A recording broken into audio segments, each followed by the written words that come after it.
Welcome to Mega Nine TV. రాజకీయాల్లో కుర్చీ ఒక్కటే, కానీ ఆ కుర్చీ కోసం జరిగే ఆట మాత్రం మామూలుగా ఉండదు. తెలంగాణ కాంగ్రెస్లో ఇప్పుడు అదే సీన్ కనిపిస్తుంది. కొండా సురేఖ మంత్రి పదవిపై వేటు తప్పదన్న ప్రచారం, మరోవైపు హైకమాండ్లో జరుగుతున్న మంతనాలు, దీంతో ఆ కుర్చీ ఎవరికి దక్కుతుందన్న ఉత్కంఠ మొదలైంది.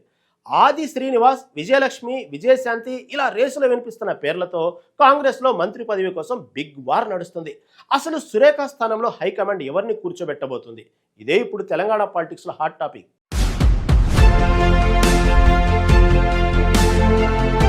తెలంగాణ కాంగ్రెస్లో కొండా సురేఖ ఎపిసోడ్ రోజుకో మలుపు తిరుగుతుంది. మంత్రి పదవిపై వేటు తప్పదన్న ప్రచారం జరుగుతున్న వేళ తెరపైకి కొండా మురళి భేటీ, సుస్మిత వ్యాఖ్యలు, హైకమాండ్ నిర్ణయం ఇలా వరుస పరిణామాలు ఆసక్తిని పెంచుతున్నాయి. అసలు సురేఖపై వేటు పడుతుందా? పడితే ఆ స్థానంలో ఎవరికి అవకాశం దక్కుతుంది? ఇదే ఇప్పుడు కాంగ్రెస్లో హాట్ డిస్కషన్. అసలు వివాదం ఎక్కడ మొదలైంది? ఈ మొత్తం ఎపిసోడ్కు కారణం సుస్మితా పటేల్ చేసిన వ్యాఖ్యలు. సీఎం రేవంత్ రెడ్డి హామీలు నెరవేర్చడంలో విఫలమయ్యారని ఆమె విమర్శించారు. అంతేకాదు, పరకాల టికెట్ అంశాన్ని ప్రస్తావిస్తూ తనకు అవకాశం ఇవ్వకపోతే స్వతంత్రంగా పోటీ చేస్తారని ప్రకటించారు. దీంతో పార్టీ క్రమశిక్షణ కమిటీ సీరియస్ అయింది, చర్యలకు సిద్ధమైంది.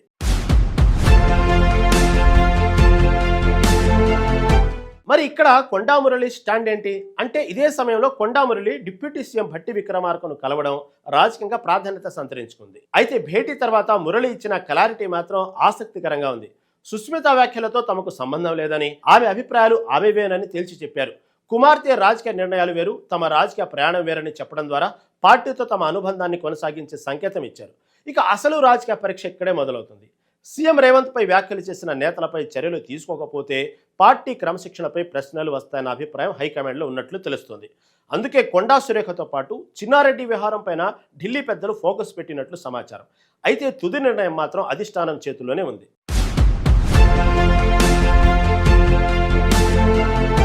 ఒకవేళ సురేఖకు ఉద్వాసన పలికితే, ఒకవేళ సురేఖను మంత్రి పదవి నుంచి తప్పిస్తే ఆ స్థానాన్ని ఎవరి ద్వారా భర్తీ చేయాలన్నది మరో పెద్ద సవాల్. ఇక్కడే సామాజిక సమీకరణాలు కీలకంగా మారుతున్నాయి. బీసీ వర్గానికి ప్రాధాన్యం ఇవ్వాలన్న ఆలోచన ఒకవైపు, మహిళా మంత్రిని తొలగిస్తే మరో మహిళకి అవకాశం ఇవ్వాలన్న హైకమాండ్ వ్యూహం మరోవైపు ఉంది. అయితే ఆ మహిళా నేత ఎమ్మెల్సీగా ఉన్నట్లు సమాచారం. అప్పుడప్పుడు బయటకు వచ్చి మంచి పాయింట్లు మాట్లాడుతూ సోషల్ మీడియాకు కావలసినంత కంటెంట్ ఇస్తున్నారు. ఇకపోతే సీఎం రేవంత్ రెడ్డి ఛాయిస్గా విప్ ఆది శ్రీనివాస్ పేరు వినిపిస్తుంది. పార్టీ లైన్కు కట్టుబడి ఉండే నేతకు అవకాశం ఇవ్వడం ద్వారా క్యాడర్కు ఒక రాజకీయ మెసేజ్ ఇవ్వచ్చన్న చర్చ ఉంది. అయితే బీసీ సమీకరణం సరిపోతుందా? మహిళా ప్రాతినిధ్యం అంశాన్ని హైకమాండ్ ఎలా చూస్తుంది అనేది ఇప్పుడు కీలకం.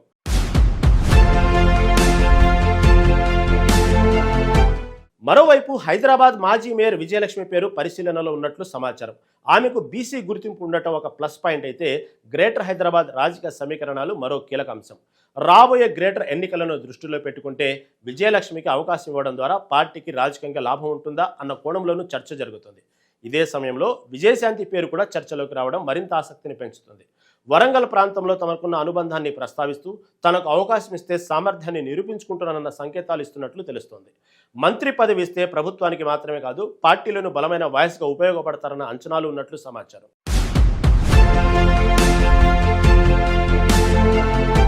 ఇప్పుడు కాంగ్రెస్ అధిష్టానం ముందు 3 అంశాలు ప్రధానంగా కనిపిస్తున్నాయి. 1 పార్టీ క్రమశిక్షణ, 2 సామాజిక సమీకరణాలు, 3 మహిళా ప్రాతినిధ్యం. ఈ 3 అంశాలను బ్యాలెన్స్ చేస్తూ నిర్ణయం తీసుకోవాల్సిన పరిస్థితి హైకమాండ్కు ఏర్పడింది. అందుకే కొండా సురేఖ ఎపిసోడ్ కేవలం ఒక మంత్రి పదవికి సంబంధించిన వ్యవహారంగా కనిపించడం లేదు. ఇది కాంగ్రెస్లో పార్టీ క్రమశిక్షణ, బీసీ సమీకరణాలు, మహిళా ప్రాతినిధ్యం, భవిష్యత్ ఎన్నికల వ్యూహం అన్నింటినీ ప్రభావితం చేసే అంశంగా మారుతుంది. సురేఖకు ఉద్వాసన పలికితే అది శ్రీనివాస్కు ఛాన్స్ వస్తుందా? విజయలక్ష్మికి అవకాశం దక్కుతుందా?